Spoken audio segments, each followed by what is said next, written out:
Florida versus Kentucky. When you think of Florida's all-time biggest rivals, you think Tennessee, Georgia, and Florida State. However, in most recent terms, I would consider us to have a mini rivalry between Kentucky. So, if you look at the history between Florida versus Kentucky, there was a point that until I think 2018, Florida had a 30-year win streak against Kentucky.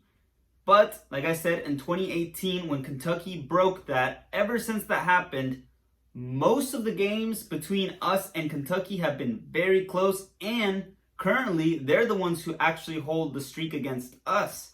They've beat us 2 years in a row, 2021, 2022, and they're looking to make it 3 years in a row. So, Kentucky isn't a team that I take lightly anymore, and they've shown that they mean business, that they're always ready to play us, and every time we play them, it's always upset alert, and we always have to be on the lookout. So, with that being said, I'm a college football enthusiast on SG1 Sports Florida, and today I'll be doing a preview for Florida versus Kentucky.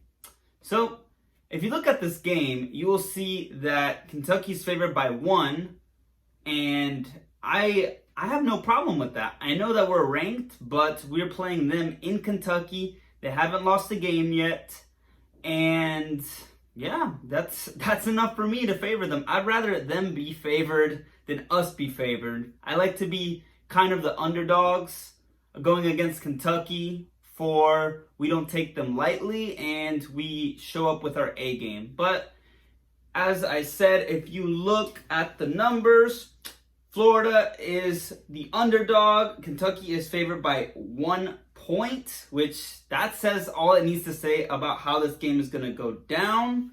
And if you look at ESPN Analytics, Kentucky is still also favored there. They're favored by 51.9% chance. That's their chance to win. And then the Gators have a 48.1% chance. So, why has this game been so close over the past few years?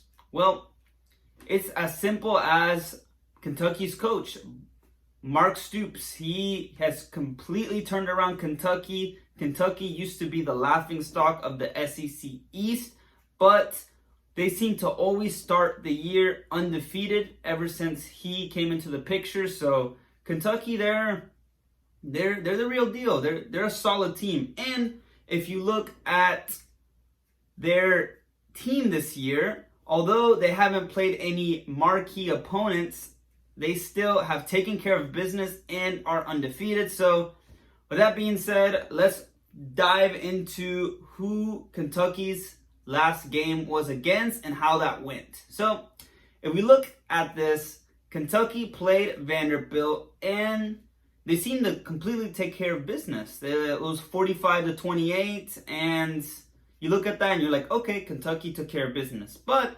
if we look deeper into the stats, you will see that Kentucky, their offense was maybe a little shaky. If you look at their quarterback, Devin Leary, he threw 2 interceptions in that game, which I find kind of there's no excuse for that. That's sloppy football.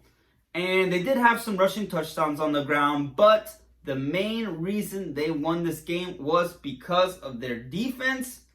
As you see here, they did 2 interceptions, 2 pick sixes on Vanderbilt, and yeah, they're just a good defensive team. So that's how they took care of it. They made sure to shut down Vanderbilt, and they even got 2 defensive touchdowns, which is just crazy because defensive touchdowns are hard to come by, but they managed to do 2 of them. So that says all it needs to say. No matter who you're playing against, defensive touchdowns are always impressive. So comparing to who the Gators last played Charlotte, the Charlotte 49ers at home.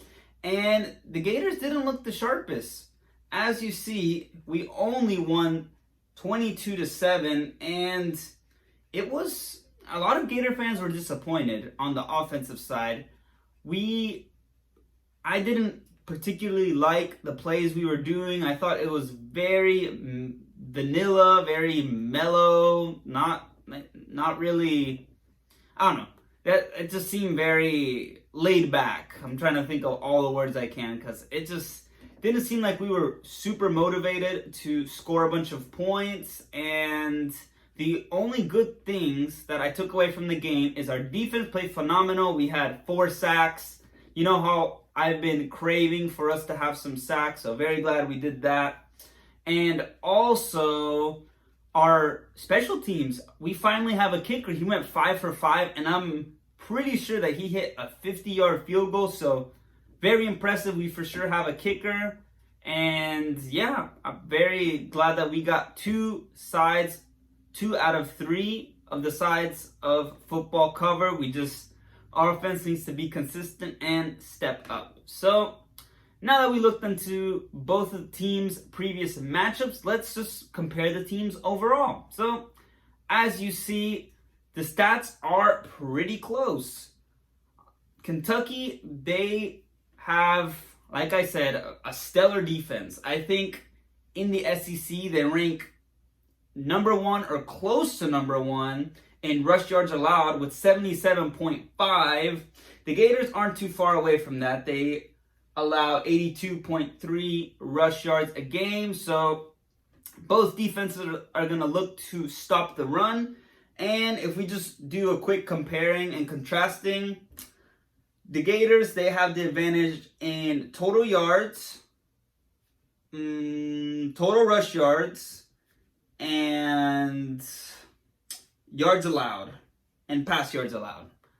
And then Kentucky, they have the advantage in passing yards and rush yards allowed, like I just said. So both defenses have been very good, and I don't mean to take away the credit for Kentucky, but they really haven't played anyone that significant. Their best win was against Vanderbilt, who everyone knows is always in the bottom of the SEC, so I don't know.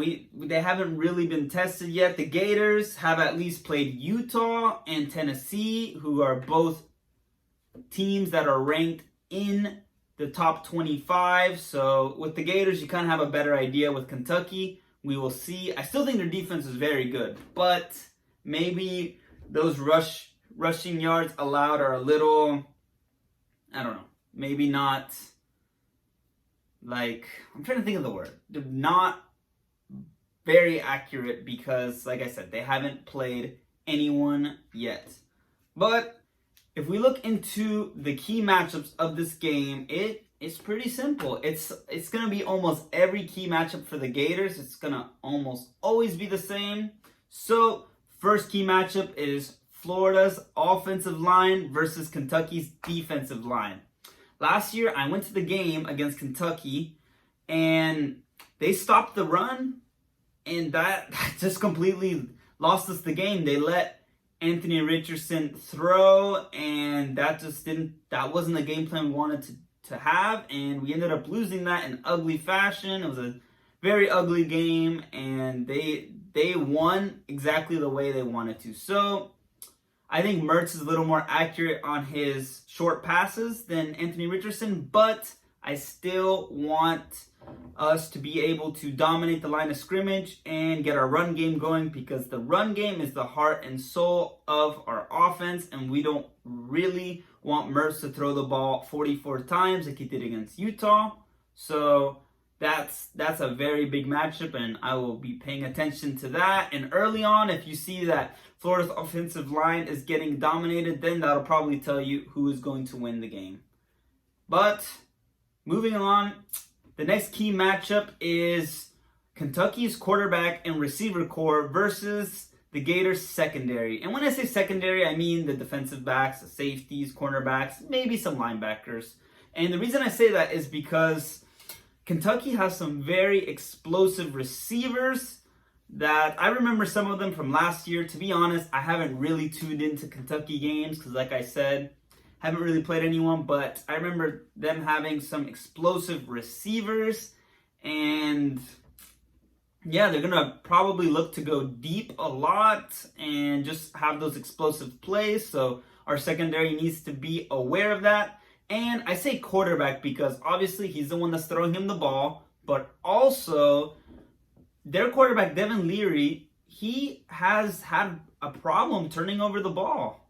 I don't know why. I didn't expect turnovers to be that big of an issue for the quarterback, but so far he has 5 interceptions on the year, and yeah, that's not taking care of the football that well. Having 5 interceptions in 4 games, that's not good. So if we were able to apply pressure with the front line and then force him to make ill-advised throws, then our secondary can take advantage of that and pick them off. So those are the key matchups. I think whichever way those matchups swing will definitely determine the game. And we'll see. We'll see how this game goes. I'm pretty anxious about it because Kentucky, they have really upsetted us over the past few years and just came in ready to play. So hopefully the Gators are ready to play. And although I'm nervous about this game, I'm looking forward to it. And yeah, we'll see how it goes. So thank you guys for tuning in. As always, I will be doing a live reaction after the conclusion of this game, and hopefully we come in prepared. So go Gators.